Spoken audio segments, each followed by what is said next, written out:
Mes chers amis, je vous dis bonjour ce matin. Donc, comme tous les lundis hebdomadaires, j'aurais voulu que nous puissions parler de la mère patrie. Donc, pour cela, j'aurais voulu que nous puissions parler, mais à haute voix, et réfléchir à haute voix, sans embâche, pour que nous puissions réellement faire comprendre aux gens qui gouvernent ce pays-là que de l'autre côté, il y a aussi des fils et des filles qui ont une réflexion qui est valable, qui est très bien.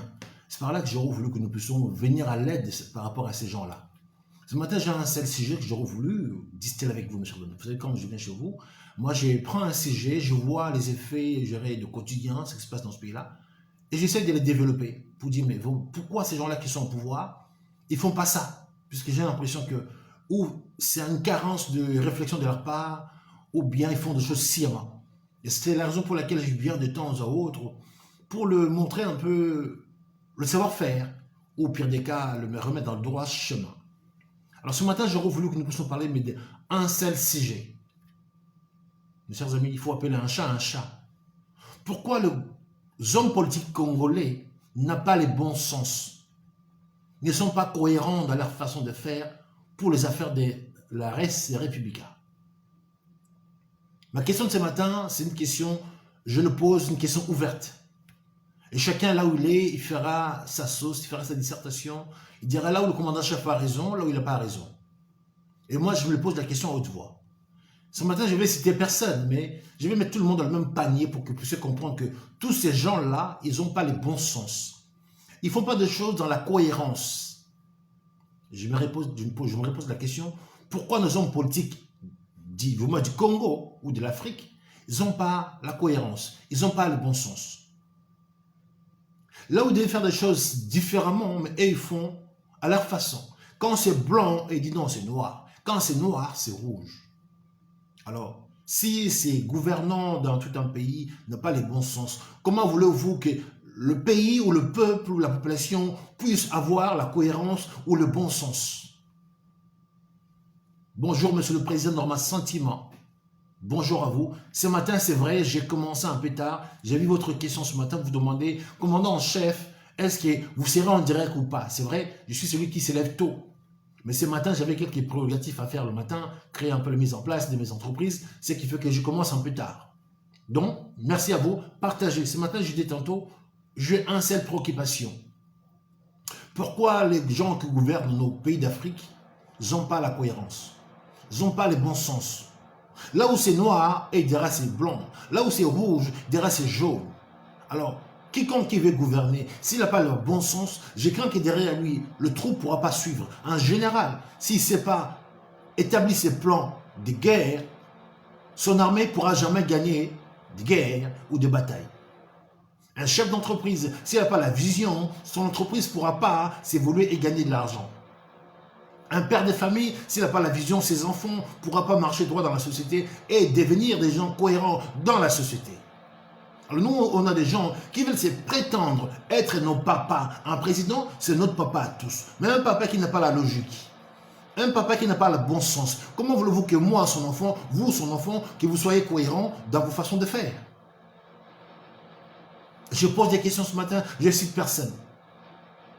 Mes chers amis, allez comprendre, un pays où on dit qu'il y a un président, la res républica, un pays souverain, doit accepter un autre pays voisin qui vient chez vous, qui dit non, moi je vais vous aider, je vais construire pour vous un village.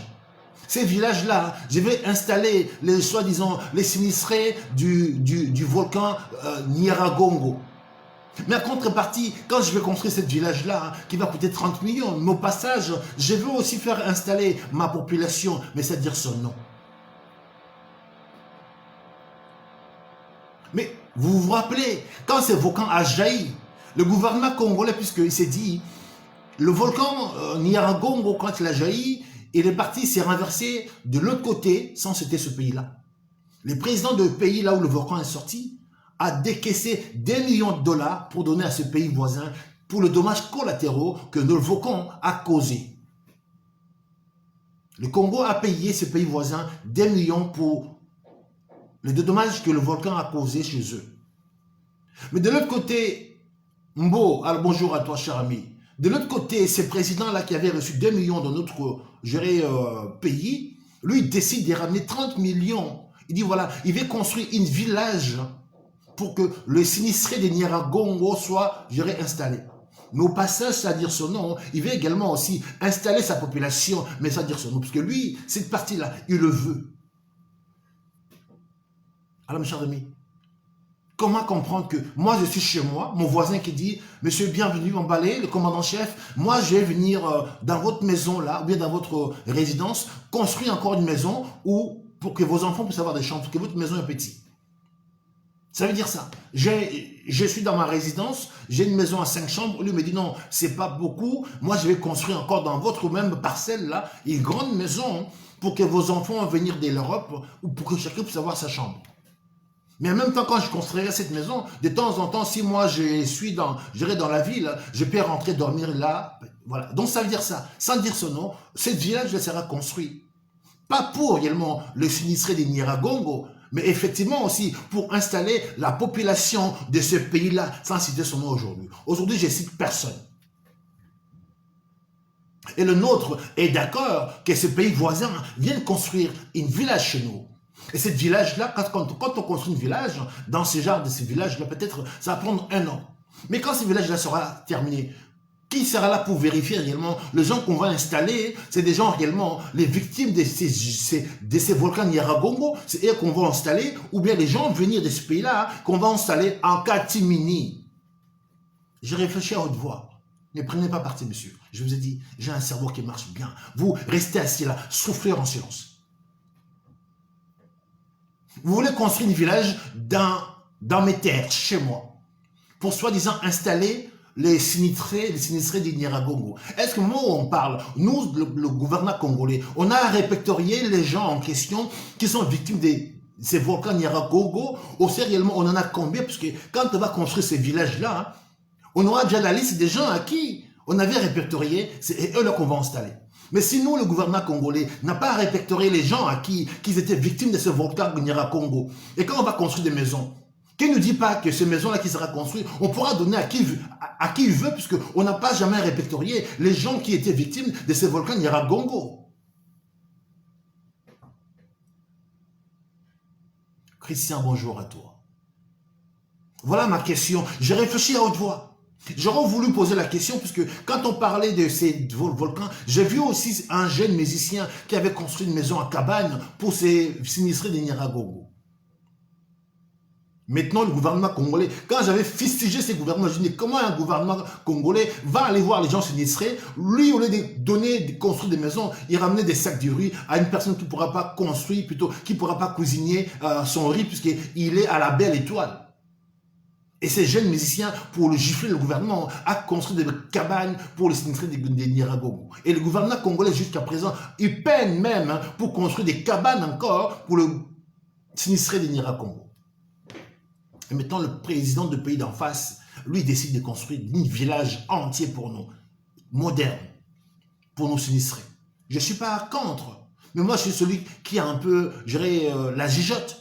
Vous allez construire chez moi, très bien. Mais est-ce que cette maison-là, vos maisons construites, c'est moi qui aura, j'aurai droit de s'en servir comme je veux, ou bien vous allez avoir un droit de veto, puisque une maison construite par l'armée de ce pays-là, le génie civil, mais qui ne dit pas que dans chaque maison, vous mettrez un mouchard, vous mettrez un caméra, parce que vous construisez quelque chose que moi, je n'ai pas le contrôle. Comment voulez-vous que j'aille mettre mon peuple dedans? Je pose des questions ouvertement. Un cadeau, ou je ne sais pas d'où ça vient, ça pourrait être un cadeau empoisonné. L'armée de ces pays-là veut construire des maisons chez nous. Mais qui ne me dit pas que dans ces maisons-là, chaque maison vous allez construire, vous allez mettre des caméras, vous allez mettre des mouchards pour surveiller nos populations, pour les regarder, pour les dicter, ou bien par pire des cas, pour les tuer, pour récupérer la maison après. Voilà comment moi j'ai réfléchi à haute voix. Maintenant, le gouvernement de la République en question, toutes ces questions que moi je me pose à haute voix, eux ne veulent pas se les poser. Et vous voulez que les gens se taisent, qui disent « Amen, on est dans l'église de ce monsieur le président en question ». Tant vu tantôt, pourquoi les gens qui gouvernent nos pays d'Afrique n'ont pas le bon sens ou la cohérence? Moi, chez moi, il y a eu le volcan. J'ai des gens, ma population, qui sont sinistrés, qui sont à la belle étoile. C'est à moi, le président, de venir à l'aide à ma population. Si je reçois l'aide extérieure, oui, ça sera peut-être des engrais alimentaires. Ou l'argent, oui, c'est vrai, en liquidité, mais je ne vous laisserai pas venir chez moi construire sur mes terres. Alors comment je vais laisser le pays voisin venir construire sur mes terres avec, je dirais, ces hommes en uniforme et je ne serai pas réellement, je ne serai pas regarder réellement la maison dont vous allez construire chez moi de A à Z. Et Kalomba, bonjour. Kalonda, je pense, hein, oui, puisque votre nom est un peu tout petit. Voilà, mes chers amis, ce sont des questions tout Congolais qui, à la bon sens, doit se poser. Pourquoi je dois accepter le pays voisin venir construire une village chez moi pour aider ma population sinistrée?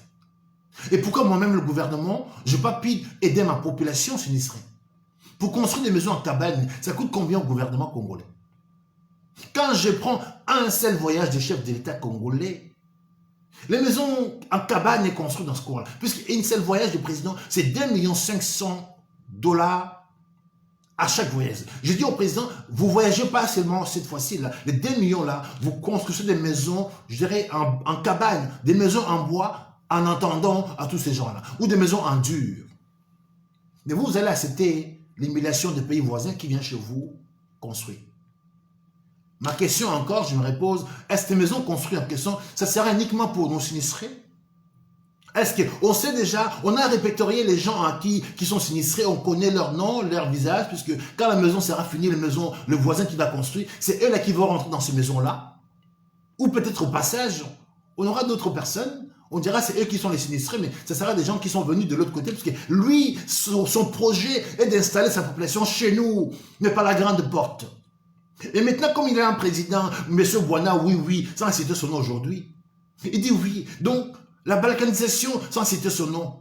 Céder une partie des notaires, sans citer son nom. Donner à quelqu'un une ville pour installer sa population, sans citer son nom. Voilà un peu tout ça. Ce qui est, ma réflexion est réelle ou pas? Ou peut-être le commandant-chef, il divague un peu dans sa tête.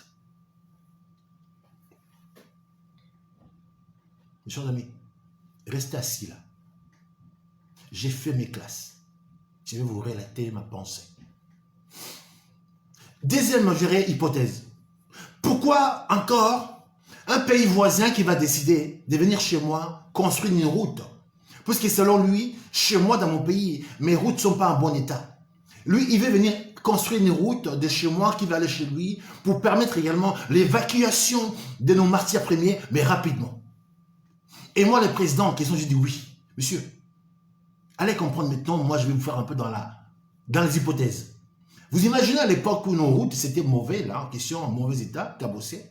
Si pour que le matière premier congolais quitte notre pays pour aller dans ce pays-là, ça c'était son nom, peut-être ça prendrait, ça mettait 4 à 5 heures. Maintenant, comme c'est monsieur-là, le président de ce pays-là, lui, il veut que nos martyrs premiers sortent rapidement. Il viendra chez nous construire une maison, plutôt une route asphaltée. Donc du coup, cette route-là va permettre que si nos pays, la route faisait, admettons, là où le matière première sortait, pour aller dans ce pays-là, mettait 4 heures. Maintenant, comme la route est gérée asphaltée, les camions mettra 2 heures. Donc, dans la journée, on va évacuer plus de matières premières. Voici un peu la chose. Je vais faire la route, mais pas pour vos beaux yeux, mais pour que je puisse évacuer rapidement les matières premières. Donc, pour que je puisse piller le Congo, mais rapidement. Et le président du pays dit, oui, venez faire la route chez moi et piller rapidement mon pays à tout va avant que la population congolaise commence à ouvrir les yeux. Deuxième hypothèse. Est-ce que là, je divague encore ou ma réflexion va dans le bon sens? Comment je vais laisser le pays voisin? Lui, il a pitié de moi. Il dit, non, monsieur le commandant-chef, votre pays, les routes ne sont pas en bon état. Moi, je vais venir faire la route chez vous. Gratuitement. Pour uniquement que le minerai congolais que moi, je raffole, que j'aime, vienne chez moi rapidement, que j'aille vendre. Tous ces pays qui sont autour de nous, ils raffolent de minerai congolais. Ils n'aiment pas les Congolais. Ils découpent les Congolais. Ils violent nos femmes. Mais les minéraux congolais, ils adorent. Je viens construire une maison chez vous. Je viens construire la route chez vous. Mais c'est quoi d'autre encore? Pourquoi vous venez pas arrêter de massacrer chez moi d'abord pour commencer? Si vous voulez m'aider, messieurs, arrêtez d'envoyer vos hommes pour tuer nos femmes, pour violer nos enfants. Au lieu de prétendre que vous voulez construire des maisons pour des gens que vous tuez. Parce que vous ne respectez pas, vous ne considérez pas l'homme congolais. Vous tuez nos femmes, vous découpez. La maison que vous allez construire, ce sera pour nous réellement, parce que l'homme que vous découpez, Les routes que vous allez construire, ça sera vraiment pour que l'homme congolais puisse circuler dans une route normale. Alors l'homme congolais, vous tuez un matin, midi, soir, au vu de tous. Quoi, Question mark. Je réfléchis à vous. Mes chers amis, je parle de cohérence. Ce qui est cohérent pour le gouvernement congolais n'est pas cohérent. Quand c'est jaune, non, c'est rouge. Quand c'est noir, c'est blanc. Lui, il veut construire la maison chez nous. Lui, il a dit oui. Lui, il veut construire la route chez nous. Lui, il a dit oui. Monsieur, encore, quand on voit les armées étrangères qui rentrent chez nous pour festoyer, piller, violer nos femmes, le gouvernement congolais a dit, non, mes chers amis, le Congo a 9 voisins. Donc, c'est tout à fait normal que les armées de ces 9 voisins viennent chez nous s'encanailler, violer nos femmes et piller au passage. Ça, c'est le gouvernement congolais. Le fait que les armées étrangères plutôt rentrent chez nous s'encanailler, piller nos ressources, violer nos femmes. Pour le gouvernement congolais, c'est normal, le Congo est victime de son succès. Le Congo a 9 frontières, donc on ne peut pas gérer ces 9 frontières. On veut absolument que ces gens-là rentrent chez nous, s'encanailler, violer nos femmes à tout va, monsieur. Le gouvernement congolais a fait un mea culpa, a dit oui, on peut laisser ces armées étrangères chez nous venir encanailler, violer nos femmes. Puisque le Congo est grand, avec nos frontières, on ne sait pas en quoi en faire, monsieur. Bullshit. Est-ce que je peux continuer, monsieur? J'ai fait mon travail. J'ai fait mes classes, monsieur. Maintenant, restez là. Je vais vous relater ma pensée. Je dis ce matin, juste une dissertation. Pourquoi le gouvernement congolais, les hommes politiques congolais ne sont pas cohérents? Quand c'est noir pour eux, non, c'est rouge. Quand c'est blanc pour eux, c'est blanc. Non, monsieur, ils n'ont pas cette cohérence. Si le père de famille n'est pas cohérent, comment voulez-vous que les enfants puissent avoir la cohérence? Si moi, le papa, où je suis chez moi avec mes enfants, je suis un père qui rentre tard, qui découche, qui rentre bourré, qui tabasse ma femme, et mes enfants voient ça, qu'est-ce qu'ils vont en faire d'eux? Des responsables qui vont respecter leur femme au passage? Ils me voient rentrer bourré, jeté par terre, par mes hommes, ils me voient tabasser leur mère. Je vais en faire quoi? Des garçons responsables? Non, je vais faire des enfants qui vont prendre l'exemple des papas. Le pays, c'est pareil. Nous, on a un président qui dit papa de la nation, le père de la nation. Pendant qu'on découpe nos femmes, lui, il va festoyer. Pendant qu'on veut construire des maisons chez nous, lui, il est content d'aller voir un match de football. Monsieur, il y a des gens qui sont venus au pouvoir pour s'encanailler, pour se réjouir. J'avais dit hier, les jouisseurs nationaux. On a vu des gens crever de la dalle. Aujourd'hui, portez costume super 150 et dit patron. Monsieur, il n'y a pas longtemps là, vous marchez pieds nus, vous mangez le pain dans la rue, monsieur. Qui ne connaît pas ces gens-là qui mangeaient le pain dans la rue, les pantalons, je ne sais pas comment débraillés, maintenant là, super 150, croisés comme jamais. Vous jouissez. Et la population qui crève des faim. Le considère, monsieur, non, le Congo là, c'est un bien commun. La terre de nos ancêtres, monsieur. On va le défendre. On va vous mettre mal, parce que nous, on a la chance d'avoir le cerveau, mais qui va très bien et très vite. Pendant que nous, on est assis là, vous êtes passé là, vous ne l'avez pas eu, monsieur. Ah oui, je parle bien clairement. Vous, là, vous savez très bien à qui je parle. Alors, monsieur, vous voulez que ça canailler, piller nos ressources, laisser nos femmes se faire violer, bastonner, un voisin qui vient chez nous, qui va construire une maison, où on ne sait pas qui va dormir dans cette maison-là. L'autre voisin qui vient chez nous, il va construire des routes pour évacuer nos matières premières, mais rapidement. Et les armées étrangères qui rentrent chez nous pour s'encanailler, pour tuer. Vous dites non, le Congo est trop grand, on ne sait pas les contrôler, le protéger. Donc laissez ces soldats rentrer chez nous, en tuer, piller. Vous voulez que nous autres, là, qui ont la maîtrise à l'art en question, qu'on se taise, monsieur, restez assis là, souffrir en silence.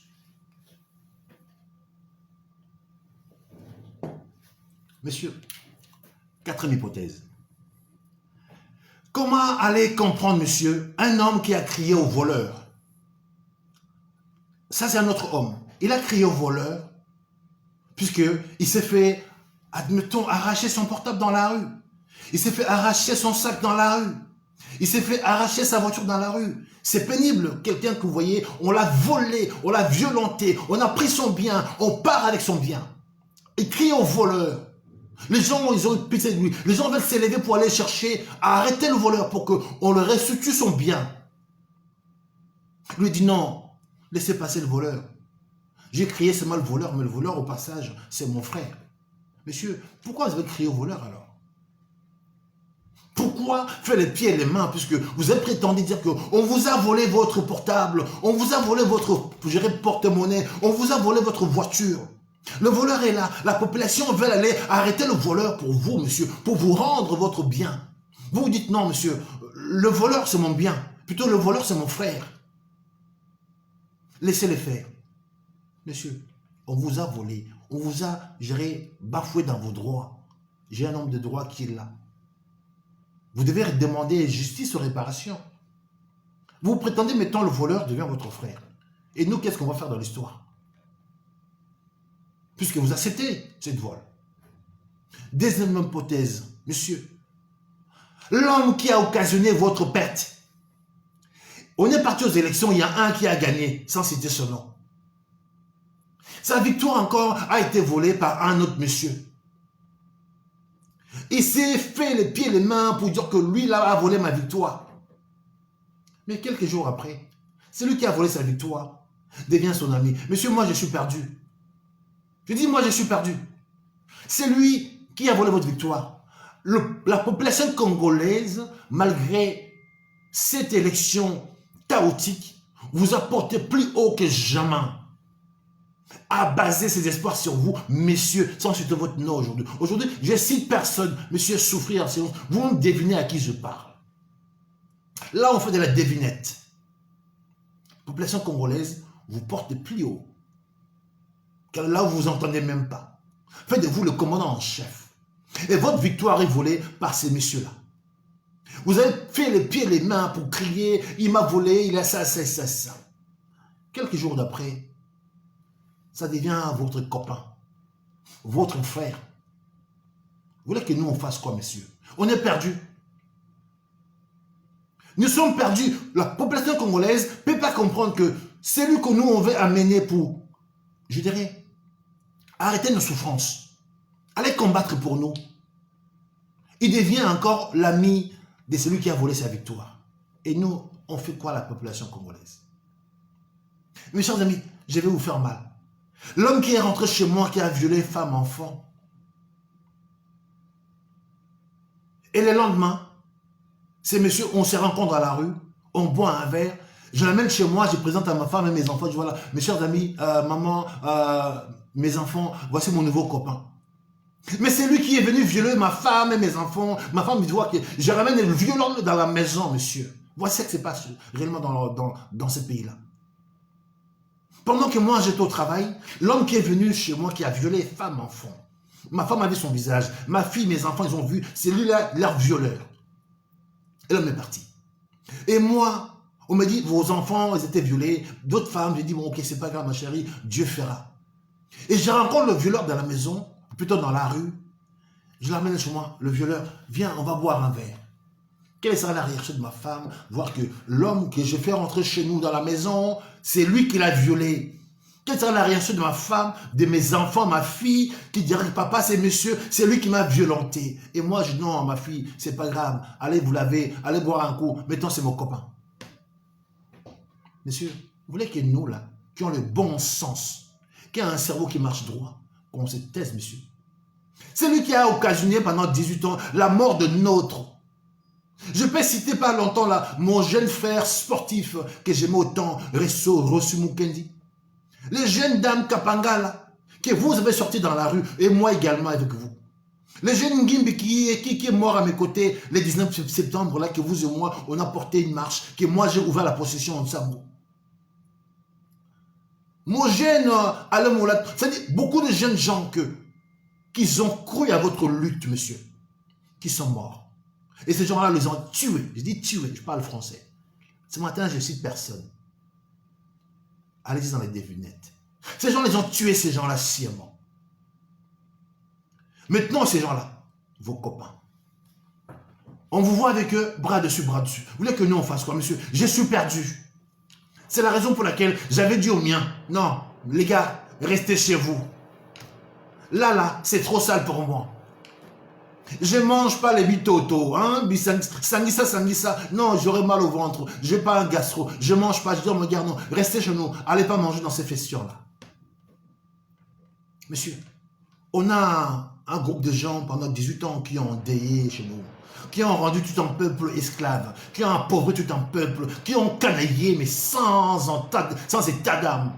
Maintenant, ces gens-là qui ont canaillé sans état d'âme deviennent vos amis. Vous voulez que moi, comme commandant chef, dans mon degré de qualité, je viens porter la main. Monsieur, bullshit. Ce matin, je cite personne. Je parle seulement. Je laisse chacun faire ses devinettes dans chaque paragraphe, dans chaque exemple que je donne. Comme ça, vous allez voir un peu ma réflexion là où ça va. Monsieur, vous avez crié, l'autre a tué, il ne devait pas aller aux élections, il ne devait pas, oui, son troisième mandat n'a pas pu le faire. Mais ce monsieur vous a créé les élections. Vous avez battu son poulet, je dirais, principal. Votre victoire que le peuple congolais vous a octroyé, mais avec autant de souffrance sous la pluie, nos mamans sont allées voter. J'étais à Kinshasa, j'ai vu les choses. Et cette victoire-là, au lieu d'aller les chercher pour eux, puisque le Congolais veut la libération, il veut qu'on libère leur pays. Il faut un commandant en chef qui, après, alla en découdre avec ces gens-là qui sont venus d'ailleurs d'autres cieux depuis l'entrée de l'AFDEL. Je pèse mes mots. Vous, le nouveau commandant en chef, vous dites non. Maintenant, ce monsieur devient mon ami. Le violeur de nos femmes, le pilleur de nos ressources, celui qui veut que notre pays devienne un passoire. C'est lui, mettons, votre ami. Et vous voulez que moi, là, je suis comme ça, là. Monsieur, quand vous regardez ma gueule, pensez que moi, je crève de faim. Quand vous me voyez là, je manque à manger pour que je vienne festoyer avec vous.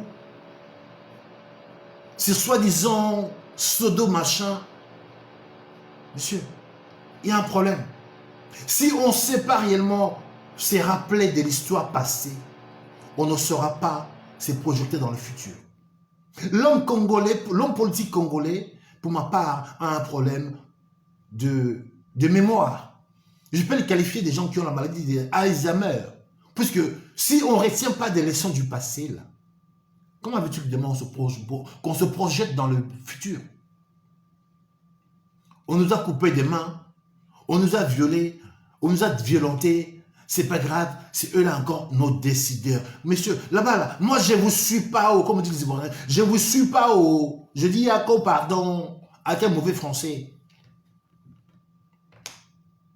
Monsieur, l'homme qui a occasionné, qui a tué chez lui, là, qui a créé un génocide pour qu'il soit président, les tueurs de sa population maintenant, lui devient saint, qui veulent construire des maisons chez nous. Non, monsieur, moi ces cadeaux-là, je ne vais pas. Vous imaginez demain Hitler qui a massacré, il va se réciter, dit commandant en chef, je vous donne l'argent. Monsieur, cet argent de Hitler, j'en veux pas. Pourquoi nous, on doit dépendre de Hitler africain? Puisque nos populations sont tellement dans la souffrance, lui il va construire chez nous, mais sachant que son pays là est construit, c'est grâce à nous. Lui dans cette terre-là, il n'a rien. Maintenant, dans ces terres-là, monsieur, il a mis les usines de transformation avec le nôtre matière première. Ces messieurs deviennent grands, où le monde dit, on doit laisser ces messieurs, s'agrandir, mais en rentrant chez nous. Sarkozy a dit, les pays-là, c'est un pays avec une grande démographie. Vous devez laisser ces pays-là grossir, mais dans l'autre sens. S'ils veulent grossir, prendre le part de terre chez nous, il faut qu'on le laisse, parce que c'est un pays modèle. Sarkozy a dit, ces pays-là, ces messieurs-là, aujourd'hui, je cite personne. Je vous laisse dans le devinette. Maintenant, lui, il a eu l'occasion pour que, puisque le nôtre, il voyageait le monde pour aller chercher l'investisseur, pour construire. Mais comme il n'a trouvé personne, du coup, on le prend dans son propre piège. Monsieur, vous cherchez les gens pour construire, et moi, je viens construire. Dans ces terres-là, je vais construire tant de maisons. Quand je construis les maisons, monsieur, je mets l'argent. Est-ce qu'entre l'État, il y a des cadeaux? Vous êtes ma femme pour que je paye un verre? Pourquoi? Demain, quiconque me demande de me payer un verre, monsieur, quand on me payera un verre, avant que vous vous levez, je vais vous rendre votre verre, monsieur. Est-ce que moi, je suis votre femme? Pour que vous me payiez un verre? Pour que vous m'invitez au restaurant, monsieur? Je suis votre femme, monsieur? Non, monsieur. Vous me payez un verre, je paye votre verre. Quand on se lève, on est quitte, je ne vous dois rien. J'aime pas être redevable de qui que ce soit. Pour cela, je vous dis, monsieur, je vous frappe au vu de tous, puisque je ne vous dois rien. Qui pourra dire là où je suis là, il m'a envoyé une enveloppe. Allez-y. C'est la raison pour laquelle je vous insulte au matin, midi, soir. Et j'aime ma liberté. Voilà. Alors maintenant, les gens qui prétendent nous aider, avec la main gauche, avec la main droite, qui raflent, qui raflent. Et vous voulez que nous, qui voient le bon sens des choses, on veut que nos jeunes gens qui sont là, demain deviennent, c'est eux là qui doivent hériter ce pays-là pour amener à ce pays-là au bon port. Qu'on se taise, monsieur. C'est quoi cette logique? Ceux qui ont tué hier, ceux qui ont payé hier, ceux qui ont matraqué, aujourd'hui, deviennent des saints. À l'époque, on avait un parti politique qui blanchissait les gens. Aujourd'hui, je cite personne. Le patron de ce parti politique en question, là, il est mort. Il avait la blanchisserie. Les vêtements sales, là, on l'amenait là-bas pour les nettoyer. Le patron de blanchisserie est mort. Maintenant, j'ai l'impression, il y a un héritier qui a créé aussi notre blanchisserie. Les gens qui ont tué, qui ont endeuillé hier, maintenant, il vient dans la blanchisserie de l'autre monsieur maintenant. Et ça devient des opposants normaux. Et pendant 18 ans, ils ont canaillé tout le monde ici. Qui n'a pas vu ces gens-là nous matraquer? Qui n'a pas vu ces gens-là nous faire des canailles, comme on dit dans le co? Maintenant, ces gens-là, c'est-à-dire, il vient dans l'opposition. Monsieur, c'est lui qui est au pouvoir en place là. Qui l'a créé, monsieur? Qui l'a donné le pouvoir, monsieur? Une question simple. Moi, je veux vraiment que nous puissions comprendre. Il y a eu les élections organisées par eux. Et ils ont perdu. Celui qui a gagné, on vole sa victoire au vu de tous. On donne à celui qui est là. Celui qui est maintenant président là. Qui l'a donné le pouvoir? C'est nous ou bien c'est eux? Vous pensez qu'il est vraiment, monsieur, pour être con à ce point-là, si moi j'ai fait de vous le président, maintenant vous devenez un père rebelle, je ne peux pas en finir avec vous. Une question bête, monsieur. Parce que c'est moi qui vous a créé. C'est moi qui vous tiens. Je connais vos failles. Derrière vous, il y a encore mes hommes. L'armée m'appartient, la police m'appartient. Vous pensez que vraiment je suis en difficulté pour vous finir? Je vais dire non, mettons vous êtes devenu trop grand, trop fort rapidement, 3 ans seulement. Je vais aller dans l'opposition maintenant pour vous combattre, monsieur. Je ne vais pas... Aidez-moi à comprendre. L'autre là, il a que 3 ans. Dans 3 ans, ce monsieur-là, il ne maîtrise même pas la ville de Kinshasa. Je vous dis, la ville de Kinshasa n'est pas entre ses mains. Celui qui est avant là, il a 18 ans. Donc ça veut dire que dans l'armée congolaise, monsieur, on a eu un brassage, l'homme venu de l'autre côté là, qui n'est pas congolais, qui n'est pas congolais, mais qui est congolais, on en a 30 000 qui sont venus de chez eux. L'armée congolaise là, est afféodée avec plus de 30-40 000 hommes qui ne sont pas congolais, qui sont congolais. Les officiers congolais sont des officiers congolais. La police congolaise sont fait inféodés par des Congolais.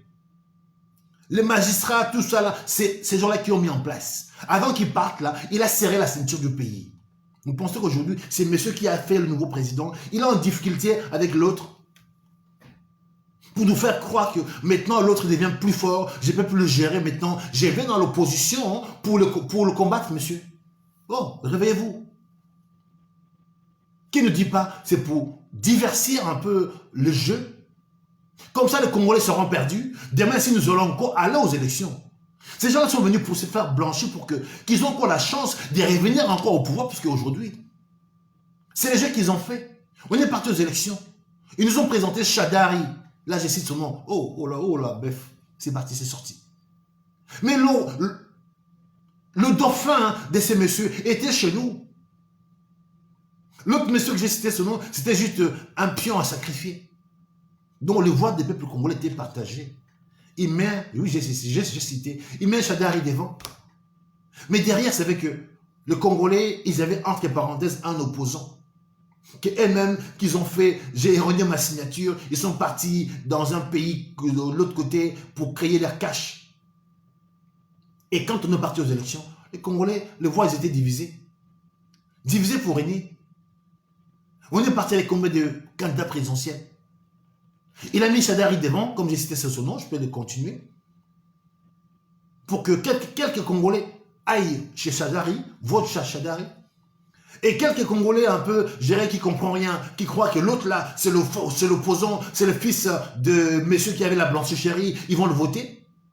Et puis l'autre groupe de Congolais pour aller voter le nouveau homme fort créé par les autres sans citer leur nom. Donc les Congolais étaient partagés, divisés en trois. Alors qu'ils avaient dit tous, pour aller aux élections, ils devaient se mettre tous ensemble pour avoir la chance de battre les candidats de l'autre côté. C'était leur manœuvre. Genval, Genève, tout consort. Ils ont créé les rassemblements dont je faisais partie. Il faut que les opposants congolais se mettent tous ensemble, qu'on choisisse un seul candidat pour ne pas disperser les voix congolais. Si vous oubliez, moi je me rappelle. C'est pour ça que les rassemblements étaient nés. Les Genval est né pour que tous les Congolais, tous les opposants congolais se mettent ensemble pour avoir la chance de battre le candidat du pouvoir en place. Mettons comme le pouvoir en place. Ils ne veulent pas que les Congolais soient toujours ensemble. Ils font tout pour dispatcher, pour diviser les Congolais. On dit maintenant, l'autre il est au pouvoir, ça devient dictateur, mais c'est nous qui l'ont créé le dictateur. Maintenant, comme on sait plus le combattre, donc on vient dans l'opposition pour le combattre. Donc demain, s'il y aura élection, il y aura les Congolais qui vont choisir le nouveau dictateur, c'est eux-mêmes qui l'ont créé. Il y aura des Congolais qui vont aller choisir leur nouveau dauphin qui va sortir en disant, puis nous cette fois-ci, on vient combattre la dictature que nous-mêmes on a créée.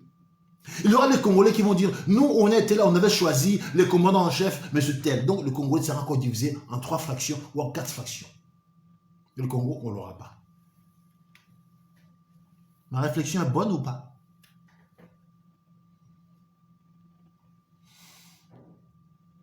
Albert Lokinda, grand frère. Bonjour à vous. Merci grand frère. Ça c'est un grand frère. Ah oui, c'est mon grand frère, Lokinda. Je vous salue. Mes chers amis, diviser pour régner.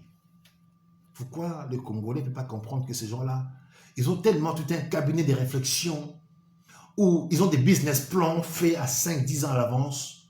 Ils nous sortent juste des scripts. L'homme politique congolais, c'est un acteur qui joue son rôle. J'aime dire, il faut passer. Pourquoi l'homme congolais n'est pas cohérent? Pourquoi moi qui a gagné ma victoire, c'est lui qui l'a volé demain qui devient mon ami? Je dis tantôt, l'homme qui est venu chez moi, qui a violé femme enfant, demain je le croise dans la rue, je l'amène chez moi pour boire un verre. Ma femme, ma fille qui était violée, voit les violeurs de leur vie qui rentrent chez nous avec ma permission. Est-ce que pour ma femme, je serai encore l'homme qui doit aimer? Je pose des questions, monsieur. Vous, vous dites maintenant, c'est votre frère. Il devient dans l'opposition, monsieur. Vous avez là les pompiers pyromanes. Vous savez, c'est lui qui a mis le feu. Maintenant, qui va dire que je viens éteindre le feu? Monsieur, les pompiers pyromanes, là, qui a mis le feu? C'est lui qui a volé votre victoire. C'est lui qui a créé le monstre qui est là aujourd'hui. Vous pensez qu'il manque le moyen pour couper l'aile sur le pied du monstre qu'il a créé? Et qui vous fait croire que le monstre que j'ai créé maintenant, il est tellement très fort, je suis obligé de le laisser là et venir vous rejoindre, vous, la population, pour le combattre, monsieur. Qui ne vous dit pas que c'est pour vous endormir encore plus que l'histoire continue? Puisque le monstre qui est là, c'est eux qui l'ont créé. Je vous ai dit, monsieur, Mouzé est rentré 3 ans après, il a cru qu'il était bon. Il a voulu renvoyer ses acolytes, les gens qui l'ont accompagné. Ils l'ont fini avec lui. Mouzé ne maîtrisait pas encore la vie de Kinshasa. Vous pensez que dans 3 ans d'un pouvoir, on peut gérer un pays, monsieur? C'est impossible. L'homme qui vous bat, c'est un commandant-chef, monsieur. Notre frère président, la vie de Kinshasa ne contrôle pas, monsieur. La raison pour laquelle j'ai cité tout à l'heure là, les armées étrangères qui rentrent chez nous pour s'encanailler, pour piller. Son gouvernement a dit, c'est normal, le Congo a 9 frontières, a 9 voisins, donc le voisin peut rentrer chez nous sans canailler, puisqu'on ne contrôle pas nos frontières, on ne contrôle pas le pays. C'est ça la réponse. Si le gouvernement contrôle le pays, il pourra dire non, on va aller le chercher. Vous comprenez? Ils ne contrôlent pas le pays. Mais ils veulent festoyer. Bah, si porter Bagangi, oh! Un président dans un stade de football pendant que les enfants des autres crèvent la dalle. L'homme avait prédit la gratuité. Monsieur, un président, c'est le bon Dieu sur terre. Quand tu parles, hein, ses propos, on ne peut pas les défaire. Le président a dit, nos enfants doivent aller à l'école, gratuit, la gratuité. Et la gratuité en question, c'est retourne maintenant, l'autre qui va sortir, il faut payer, monsieur. Mais c'est honte à vous, monsieur. Pourquoi un président doit parler des choses qui n'a pas la maîtrise dans nos enfants? Le savoir qui est le pouvoir qui est la liberté, ils n'auront pas. Si nos familles ne peuvent pas payer pour nos enfants, parce que nos enfants là, demain c'est eux qui vont gérer le Congo. Le Congo, mes chers amis, dans 5 ans, ça sera plus géré par le Congolais. Je pèse mes mots. J'ai dit dans 5 ans. Puisque ce pouvoir venu d'ailleurs, là, depuis 97, bientôt 25 ans. Leurs enfants sont nés chez nous qu'ils ont 25 ans. Ils ont l'âge de mes enfants. Ils ont connu le Congo, ça devient des Congolais. Mais dans leur tête, ils savent qu'ils sont venus de là-bas. Mes enfants, ils sont nés ici.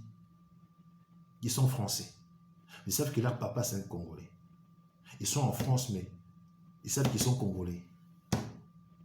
Donc, ils peuvent tout faire, mais dans leur tête, ils savent qu'ils sont Congolais. Les enfants qui sont venus avec ces gens-là sont nés chez nous. Ils sont entre parenthèses Congolais, mais dans leur tête, là, ils sont restés Rwandais, Burundais, tous ces gens-là. Donc, demain, c'est eux là qui prennent le pouvoir. Ils vont répartir chez eux. On avait une femme à qui on a fait la première dame de chez nous. Première action de cette femme. Elle est partie chercher des 100 enfants de la rue, de son pays, les plus riches encore, pour nous ramener chez nous. Alors chez nous, nos enfants crèvent la dalle. Alors chez nous, les jeunes Koulouna là, sont dans la rue. C'est juste ça. Celui qui sait où il est sorti, quand il prend, quand il reçoit, il va d'abord aller pour montrer, pour remercier son pays. La première dame nous a montré au vu de tous. Mettons, c'est moi votre première dame, mais pour l'instant, vous là, restez un peu là. Elle est partie chercher 200 enfants de ce pays. Mettons qu'ils sont d'office congolais. C'est nous qui les nourrissons. Ces enfants-là, 200 là. Ils vont faire les meilleures écoles. Les 200 là, dans 20 ans, c'est eux là qui vont diriger le Congo. Mais ils savent qu'ils ne sont pas de chez nous. Là encore, si ce n'est pas assez compris, les mêmes dames là vont demander aux Congolais, donnez-moi $1 dans mon association pour nourrir les enfants que j'ai ramenés de l'autre côté. Les Congo ou les Congolais, c'est juste une vache à lait. On pille le Congo, on pille le Congolais. Le gouvernement, il cherche l'argent, il dit non, je vais mettre des taxes, RAM. Monsieur, vous pillez votre peuple. Vous volez votre peuple. On veut voyager, on arrive à l'aéroport, vous payez GoPass. Monsieur, GoPass. Est-ce que c'est moi qui va payer pour que vous puissiez réfectionner votre aéroport, monsieur? GoPass. C'est du vol. Le gouvernement congolais vole les Congolais. Vole les caisses de l'État. Vous voulez que nous, on se taise, monsieur? Non, monsieur. Les pompiers pyromanes, c'est lui qui a mis le feu. Maintenant, c'est lui qui a mis le feu. Il vient, je vais éteindre le feu. Monsieur, les monstres qui est là, c'est eux qui ont créé ces monstres. Aujourd'hui, il ne manque pas le moyen pour finir avec le monstre qu'ils ont créé. Puisqu'ils ont créé les monstres. Quand on crée un monstre, on a des mécanismes pour les stopper. Ah oui, dans notre métier, demain je vous donne quelque chose, je dois garder la main pour en finir avec vous. Si c'est lui qui a créé les monstres, mes chers amis, il a géré l'antidote. Ils ont créé cette maladie qu'on voit aujourd'hui là. Hein? Tout le monde faut qu'il soit piqué là. Mais c'est eux qui ont l'antidote. C'est comme ça la vie. On ne crée pas quelque chose si on ne sait pas le stopper. Donc, vous pensez vraiment que ces gens-là, qu'ils ont créé le monstre, aujourd'hui, se dit, ah non, le monstre est devenu tellement très fort. Nous, on est perdus. Maintenant, on vient venir chez vous, la population, pour que nous allons combattre le monstre qu'on a créé. Bullshit. Monsieur, les Congolais ne sont pas tous bêtes et cons. C'est vous qui avez créé le monstre qui est là.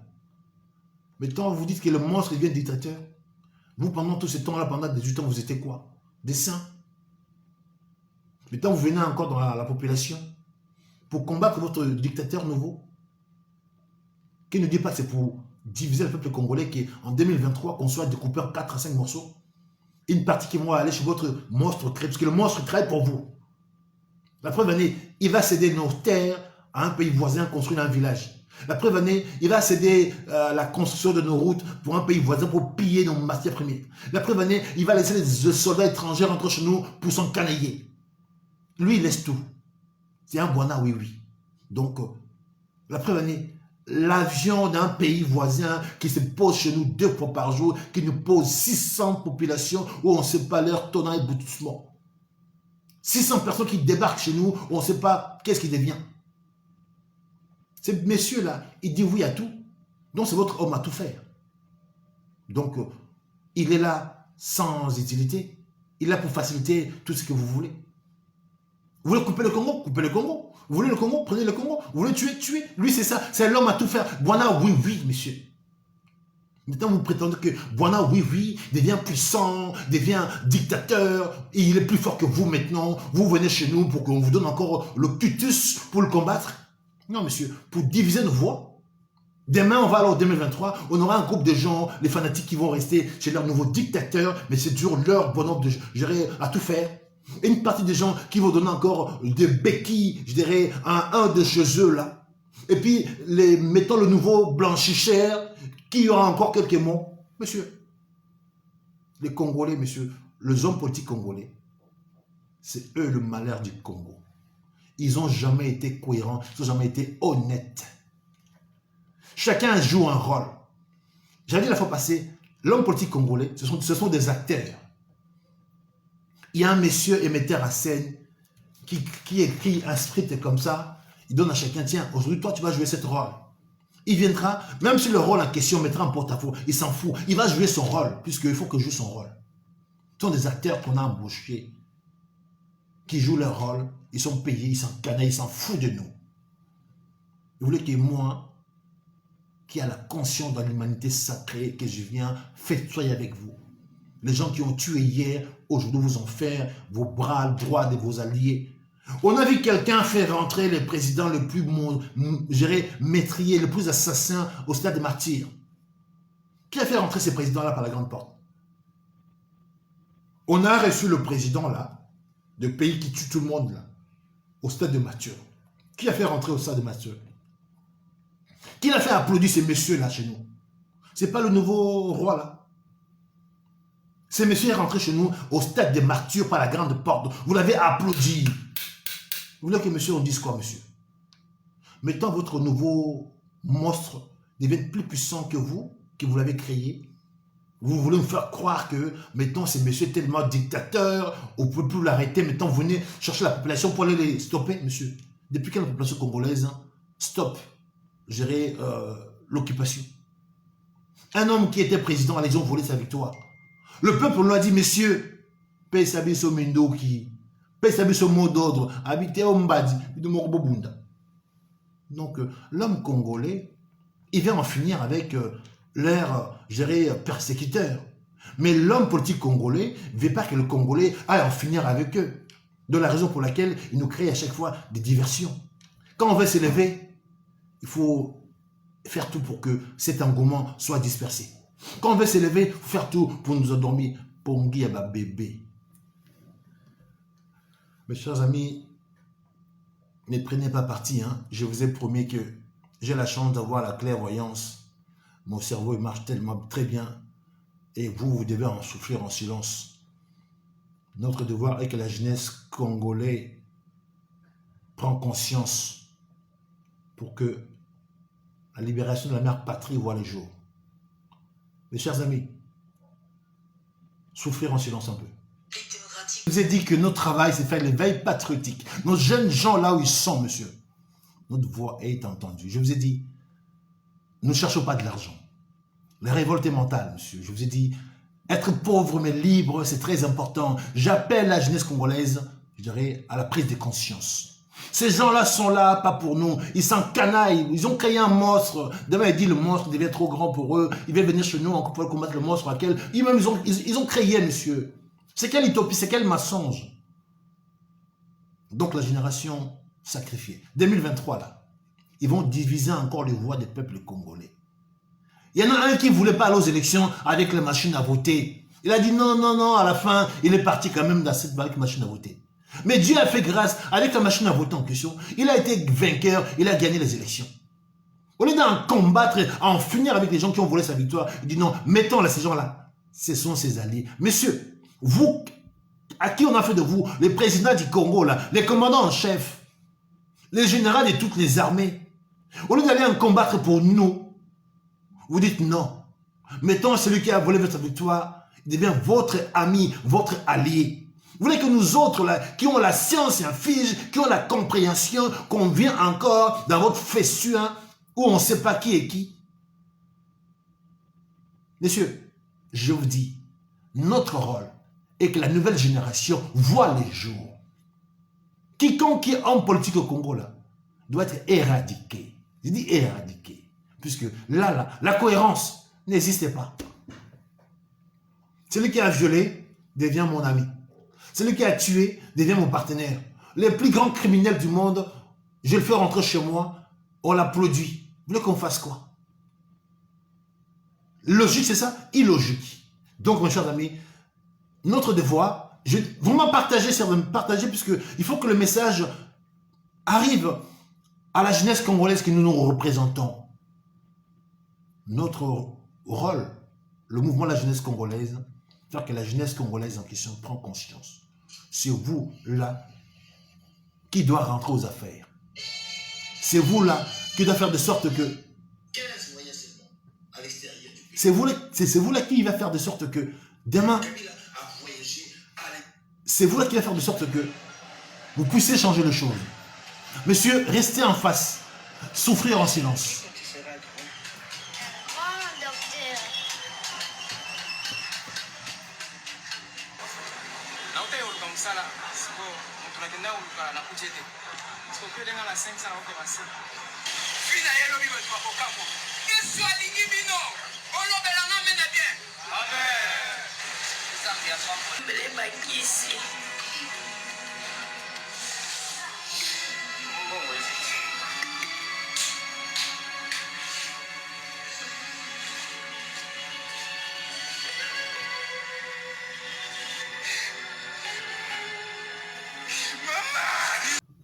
Mes chers amis, je lance un appel pathétique à la jeunesse congolaise de tous bords.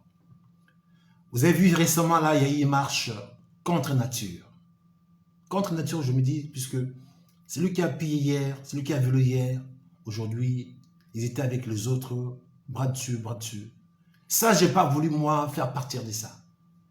Je suis celui qui voit loin. J'avais dit à la Ligue des jeunes que je représente, à mon mouvement, parti politique MJC, j'ai dit non. Mon président est là, je dis, cette marche-là, on ne prendra pas part. Le MJC n'a pas pris part dans cette marche-là. J'ai refusé que demain, que nous allons s'associer à celle ou celui qui a endeuillé nos populations dans la fois passée. Je n'ai pas le problème de mémoire, je n'ai pas de défaillance, je ne suis pas encore, je dirais, celui qui a le problème de Alzheimer. Je retiens celui qui a pillé mon pays, celui qui a violé. Moi, j'ai un devoir de les découper. Je dis, j'ai un devoir de les arrêter. Donc, je ne peux pas pardonner à tout va comme ça. Dites-vous, si je pardonne les criminels de mes enfants à tout va, ça veut dire que dans la crime en question, j'étais conscient, j'étais un peu complice. Parce que c'est lui qui a violé ma femme, mes enfants, qui a tué. Vous pensez que moi sur terre, est-ce que moi je suis Dieu là pour terre, pour pardonner ces celui-là? Est-ce que moi je suis pasteur pour pardonner ces celui-là? Monsieur, c'est Dieu qui va le pardonner. Moi, je vais vous couper la tête. J'ai dit que vous coupez la tête. Moi, je vais vous tuer. Quiconque qui vient violer chez moi, monsieur, tu ne partiras pas en justice ou en prison qu'on va te nourrir. Moi, je vais t'en tuer. Je vais en finir avec toi. Parce que moi, je ne suis pas pasteur. Moi, je ne suis pas le bon Dieu. Moi, je suis le diable en personne. Donc, c'est pour cela que j'avais dit à ma jeunesse de ne pas aller participer dans cette festua contre nature. Mon mouvement de Ligue des jeunes n'a pas pris part dans cette marche. La raison pour laquelle ce matin, je lance un appel pathétique à la jeunesse congolaise. Nous organisons une conclave de jeunes de tous bords. Quiconque qui a vu cette action-là, il s'est senti lésé, il ne s'est pas retrouvé. Prenez contact avec mon Ligue de jeunes de Kinshasa. Nous voulons unir les jeunes gens de tous bords. Mes chers amis, j'ai juste une mission. Je suis un commandant en chef. Je vais porter la libération dans mon pays. La seule chose que j'essaie de faire de mieux, c'est ça. Ne demandez pas autre chose. Donnez-moi juste, je dirais l'occasion de vous faire entrer dans l'histoire. J'appelle la jeunesse congolaise de tous bords, de gauche, du droit, du centre. Tous ceux qui ne se retrouvent pas aujourd'hui dans tout ce mariage contre nature, dans tous ces arrangements entre frères et sœurs, de nous rejoindre dans cette conclave. Nous allons parler de la jeunesse congolaise. Nous allons parler de votre futur. Nous allons parler de votre présent. Nous allons parler de votre devenir. Et si on arrive à grossir, monsieur, je ne vous dirai pas que cette fois-ci, on va embrasser le violeur de nos femmes. On va marcher avec eux. Non, monsieur, on va en finir avec eux. Et vous qui permettez d'embrasser le violeur de nos femmes aujourd'hui, qui devient vos alliés, donc dites-vous aussi qu'aujourd'hui, dès aujourd'hui, monsieur, vous devenez notre bête noire. Je répète. Monsieur, vous qui êtes élus par le peuple congolais pour leur défendre, maintenant vous changez d'avis, vous associez avec le violeur de nos femmes, qui devient votre ami. Comme celui qui est au pouvoir, qui nous ont fait rentrer, qui nous ont fait rentrer au Congo, les présidents criminels là, dans la salle de martyrs, qui est son frère. Vous devenez maintenant dans le même bord. Aujourd'hui, le MJC combat le président en place, Kilombo, j'ai cité son nom, combat également le président élu, Martin Fayulu, puisque je n'accepterai pas que Martin Fayulu s'associe avec le FCC. Aujourd'hui, le MJC combat Kilombo, combat le président élu Martin Fayulu et combat le FCC de Kabila. On n'est qu'un tout petit mouvement. On a la capacité de nuire que vous n'avez pas. On a la maîtrise de l'art que vous n'avez pas. Donc, mon combat est déclaré ouverte. Celui qui veut la paix, qui déclare la guerre. Moi, la guerre, je sais en faire. Donc, le MJC que je représente combat aujourd'hui l'union sacrée. Le MJC que je représente combat aujourd'hui la Mouka. Le MJC que je représente combat le FCC. Allez tous vous faire foutre. Nous allons finir avec vous. Je m'arrête là aujourd'hui. Partagez qu'ils sachent qu'il y a un mouvement jeune qui arrive, qu'ils n'ont rien à faire, mais en finir avec vous. Nous allons arriver à en finir avec vous. Le Congo, la terre de nos ancêtres, va revenir à cette jeunesse que vous laissez pour compte. Ça, nous, on sait le faire bien.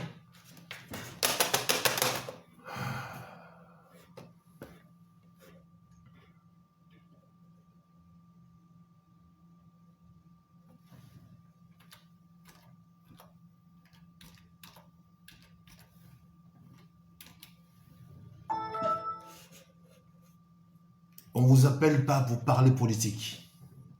On ne vous appelle pas pour parler dialogue. On ne vous appelle pas pour parler poste. On vous appelle pour en finir avec ces trois entités que je viens de vous citer. Toute jeune qui sent qu'elle est lésée dans l'histoire du Congo, qui nous rejoint.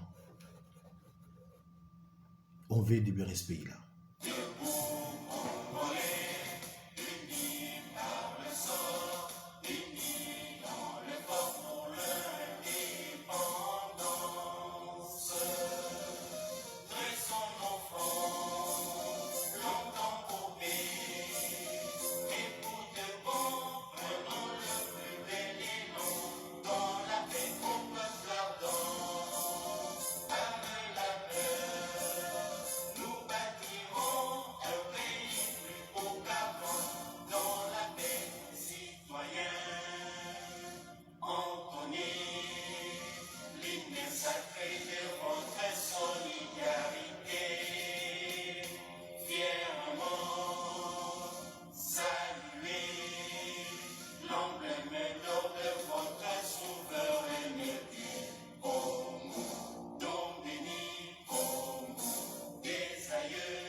Chers amis, les séances bien levées.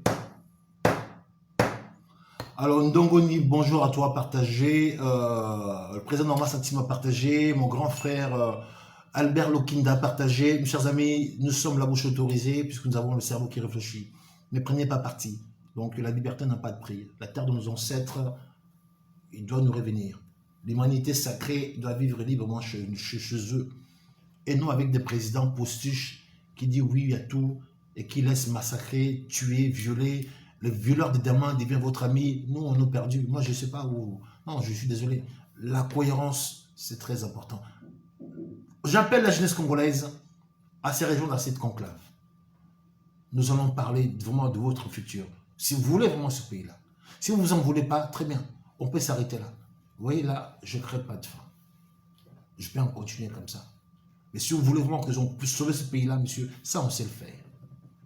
Merci à vous. Partagez. Je vous souhaite un bon début de la semaine. Commandant-chef depuis Paris.